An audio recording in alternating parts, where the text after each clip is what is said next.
તો શૌનકાદી ઋષિ મુનિઓ અને સૂતજી વચ્ચે પ્રશ્ન સંવાદ થાય છે કે જીવાત્માનું સૌથી શ્રેય કર્મ કયું. 4 પ્રશ્નો પૂછે છે શૌનકાદી ઋષિ મુનિઓ. જીવાત્માનું સૌથી શ્રેય કર્મ કયું? ભગવાનના અવતારો. પ્રશ્ન 2 કે ભગવાનના અવતારો શું કામ થાય છે? ભગવાનને તો કોઈ કર્મનું બંધન નથી, તો ભગવાન અવતાર શું કામ ધારણ કરે છે? ત્રીજો પ્રશ્ન, કળિયુગમાં સાંભળવા માટે, જીવનમાં ઉતારવા માટેનું ઉત્તમમાં ઉત્તમ શાસ્ત્ર કયું, સાધન કયું? અને ચોથો પ્રશ્ન જેની આપણે ચર્ચા થઈ ગઈ કે ભગવાન જ્યારે અવતાર ધારણ ન લે ત્યારે ધર્મ કોના શરણે જાય છે, ધર્મની રક્ષા કોણ કરે છે? આનાથી તો આપણે ચાલુ કર્યું કે ધર્મ શાસ્ત્રના શરણે જાય છે.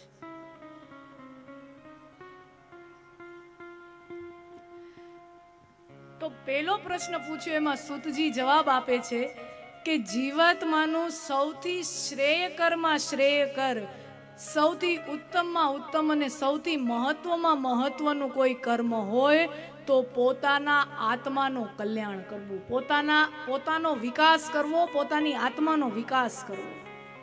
આના જેવું ઉત્તમ કર્મ, આના જેવું શ્રેયકર કર્મ જીવાત્મા માટે બીજું કોઈ છે જ નહીં.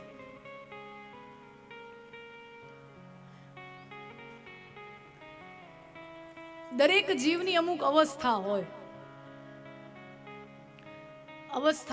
એમ કેમ જુવાની હોય, વૃદ્ધાવસ્થા હોય, એ શરીરની અવસ્થા થઈ. એવી રીતે મનની પણ અવસ્થા હોય. જેમ બાળપણ, જુવાની, વૃદ્ધાવસ્થા આ શરીરની અવસ્થા છે, એવી રીતે મનની પણ અવસ્થા હોય. મનની અવસ્થા કઈ? કાં તમે આઉટડેટેડ હો, એટલે કે વાસી, સવાઈ ગયેલા, સડી ગયેલા, આઉટડેટેડ. કાં તમે સ્ટેગ્નેટેડ હો અને કાં તમે અપગ્રેડેડ હો. અમુક લોકો આઉટડેટેડ જ હોય, ઈ જૂના જમાનામાં જ જીવ્યા કરતા હોય. ઓલા તારક મહેતા વાળી સિરિયલમાં આવે છે ને, ઓલા ભીડેભાઈ, હમારે જમાને મેં. એટલે જે લોકો આપણને વાતચીતમાં વારે ઘડી એમ કે અમારા જમાનામાં આમ થતું હતું, અમારા જમાનામાં તેમ થતું હતું, એમ સમજી જવાનું કે ઈ ભાઈ હજી ત્યાં જ ચોટેલા પડ્યા, ઈ ઉખડીને 2022માં આવ્યા જ નથી. અમુક જીવ એને શરીર સાથે સંબંધ નથી. મેં એવા યુવાનો જોયા છે, હજી એની ઉંમર શું હોય ખબર છે? 20-22 વર્ષની હોય ખાલી ઉંમર. અરે અમારા સ્કૂલનો જમાનો તો ભાઈ તારા સ્કૂલના જમાનાને વર્ષ કેટલા થયા? 4-5 વર્ષ ત્યાં હોય, હજી સ્કૂલ મૂકીને આવ્યો. અમારી સ્કૂલનો ટાઈમ તો અમારી સ્કૂલનો ટાઈમ હતો. અરે ભૂતકાળમાં જ જીવ્યા રાખવાનું, ભૂતકાળમાં જ જીવ્યા રાખવાનું. અમુક લોકો તમને એવા મળશે કે જે હંમેશા ભૂતકાળમાં જ જીવ્યા રાખે.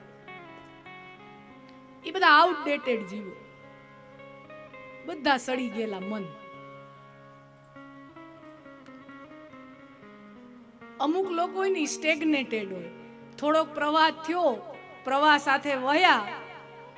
જેમ કેમ અમુક ઝરણા હોય તો ઝરણું તો વહેતું હોય, પણ અમુક જગ્યાએ આવીને ઝરણામાંથી તળાવ થઈ જાય, અમુક જગ્યાએ આવીને બંધિયાર થઈ જાય. એટલે વહેતા હોય ને એક જગ્યાએ આવીને ઠપ થઈ જાય. ઓલા જૂના જમાનામાં ઓલી રેકર્ડ આવતી ને, ઓલું વાજાવાળી રેકર્ડ, જેમાં સંગીત આવડે, પછી એમાં ગીત વગાડવા રેકર્ડ લઈ આવે. જે શ્રીમંત લોકો એના ઘરે હતા, ઓલા રેકર્ડમાં રેકર્ડ ફરતી હોય, કેસેટ ફરતી હોય, ને પછી ગીત વાગે, મેરે પિયા ગયે રંગૂન વહાં સે વહાં સે વહાં સે વહાં સે, અહીંયા પીન ચોટી જાય. એક જગ્યાએ એની પીન ચોટી જાય, પછી ઈ જ વાગ્યા રાખે, વહાં સે વહાં સે વહાં સે. પછી તમારે એને ઊભા કરીને ફેરવો તઈ ફરે, વહાં સે પછી ટેલિફોન થાય. તો અમુક લોકોની પીન ચોટેલી પડી હોય, બધા સ્ટેગ્નેટેડ જીવો. અને અમુક જીવો હોય અપગ્રેડેડ, સમય સાથે, દેશ સાથે, કાળ સાથે પોતાની અંદર પરિવર્તન લાવતા જાય, પોતાનો વિકાસ કરતા જાય, માનસિક રીતે, આધ્યાત્મિક રીતે, સ્પિરિચ્યુઅલી, ઇન્ટેલેક્ચ્યુઅલી પોતાના જીવનને અપગ્રેડ કરતા જાય, પોતાના જીવનને સુધારતા જાય. તમે દર 2-3 વર્ષે મોબાઈલ બદલી નથી નાખતા? બદલી નાખો છો ને. સારો ચાલતો હોય તોય તમે દર 2-3. શું કામ? કારણ કે 3-4 વર્ષે કેમેરો બદલી જાય, બધું ટચ બદલી જાય, બધું બદલી જાય, તો તમને લેવાનું મન થાય. શું કામ? કારણ કે જમાના હારે રહેવું જોઈએ ને. તો જો એક મોબાઈલ જેવી વસ્તુમાં, ગાડી જેવી વસ્તુમાં તમને જમાનાની સાથે સાથે રહેવું હોય તો તમને દર 2-3 વર્ષે ખર્ચો કરવો પડે. આ તો બધું બાહ્ય છે, બહારી છે, શરીરની બહારનું છે. તો આપણી જો એમાં એ વિચાર આવે છે કે આમાં બદલતું રહેવું જોઈએ, તો પછી આપણા મનના વિચારો, આપણી બૌદ્ધિકતા, આપણી વિચારધારાઓ પણ બદલવી કેમ ન જોઈએ? હર 2-4 વર્ષે બદલવી જોઈએ.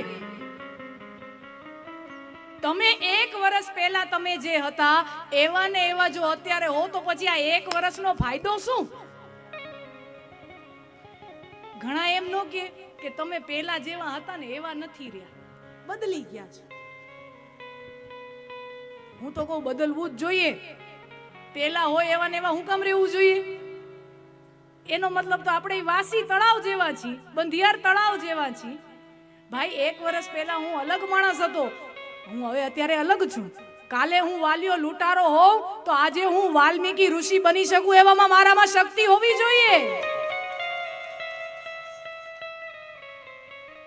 ભૂતકાળમાં આપણે જે હતા ભૂલી જાઓ સાહેબ. ભૂતકાળમાં કાંઈ કામ ખોટું થઈ ગયું, ખરાબ થઈ ગયું, કાંઈ અસભ્ય વર્તન થઈ ગયું, જીવનમાં બધું ચાલતું રહેતું હોય, એને ખંખેરી આમ ઝાટકી પોતાના વિકાસ તરફ આપણે આગળ વધીએ.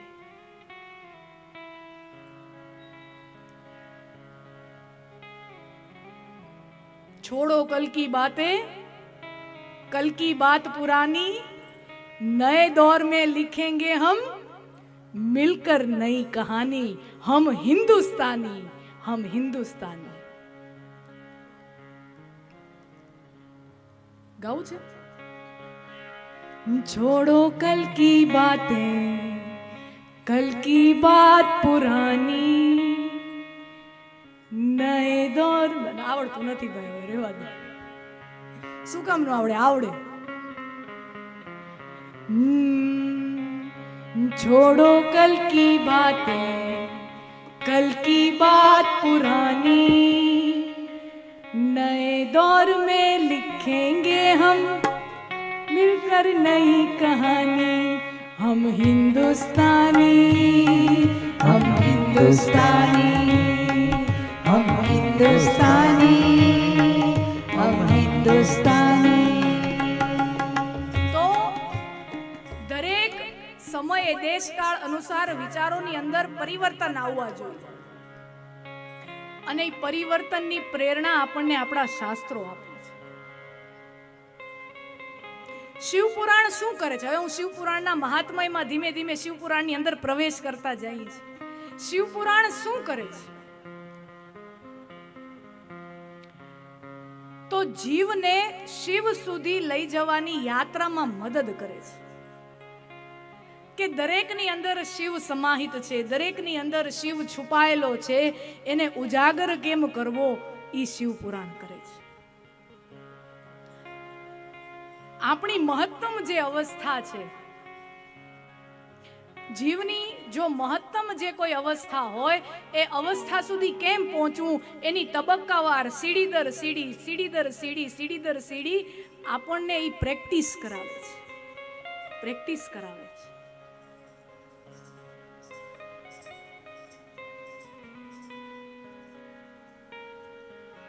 હવે આપણને કોઈ એમ લિસ્ટ બનાવવાનું કે સારામાં સારું, યોગ્યમાં યોગ્ય માણસ બનવું હોય તો એ બધા ગુણો કયા? સારા માણસાઈ વાળા ગુણો કયા? અને ઈ તમે જેટલા ગુણોની લિસ્ટ બનાવો, ઈ જે પણ લિસ્ટ બને ઈ તમે લિસ્ટ બનાવો, ઈ બધાય ગુણો મહાદેવની અંદર આપણને જોવા મળે. એ બધા ગુણો મહાદેવની અંદર જોવા મળે. એટલે આ શિવ ચરિત્ર પ્રેરણા આપે છે કે કેવું બનવાનું છે, કેવું જીવવાનું છે. વિચાર કરો, શિવ ચરિત્ર અદ્ભુત છે. એક બાજુ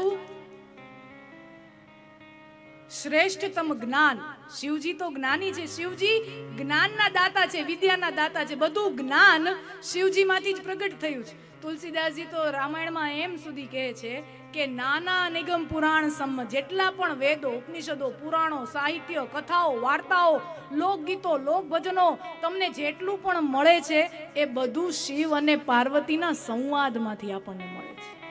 શંકર ભગવાન કથા કહેતા હોય. દુનિયાનો સૌથી પહેલો કથાકાર કયો?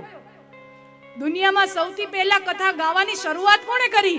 દુનિયાના પ્રથમ કોઈ કથાકાર હોય તો એ આપણા મહાદેવ છે. કે મહાદેવ પતિ કેવો? પતિ કથા કરે અને પત્ની કથા સાંભળે, અને પતિ પત્નીના સંવાદમાં પછી પત્ની પ્રશ્ન પૂછે અને વળી પતિ જવાબ આપે.